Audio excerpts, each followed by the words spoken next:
আসসালামু আলাইকুম। আমি ফাতেমা খানম লিজা। আজকে চট্টগ্রাম মহানগর বৈষম্য বিরোধী ছাত্র আন্দোলনের আহ্বায়ক আরিফ মঈনুদ্দিন এবং সদস্য সচিব নিজামুদ্দিন যে বার্তাটা কিছুক্ষণ আগে দিয়েছেন, আমি মুখপাত্র হিসেবে ছিলাম, আমাকে অব্যাহতি দিয়েছেন। তার দুইটি কারণ উল্লেখিত করেছেন তারা।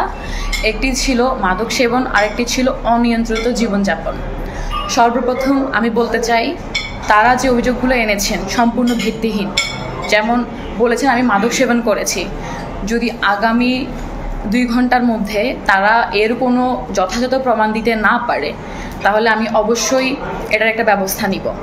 এবং তারা বলেছে অনিয়ন্ত্রিত জীবনযাপন। আমার ব্যক্তিগত জীবন বা আমার পার্সোনাল লাইফ সম্পূর্ণ আমার ব্যক্তিগত।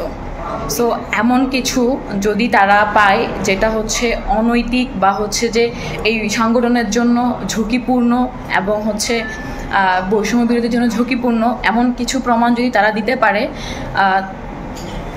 তাহলে তার ব্যবস্থাও হবে। এবং তারা যেই অভিযোগটি আমার নামে এনেছে মাদক সেবন সহ আমার ব্যক্তিগত আমার অনিয়ন্ত্রিত জীবন নিয়ে, আগামী 2 ঘন্টার মধ্যে আমি আলটিমেটাম দিচ্ছি, আগামী 2 ঘন্টার মধ্যে যদি তারা এর যথাযথ কোনো প্রমাণ সহ উপস্থাপন করতে না পারে, তাহলে আমি আইনি ব্যবস্থা নিতে বাধ্য হব। ধন্যবাদ। কক্সবাজারে ফ্যামিলি ট্যুর প্যাকেজ ৬,৫০০ টাকায় 3 দিন 2 রাতের একটি স্মরণীয় ভ্রমণ।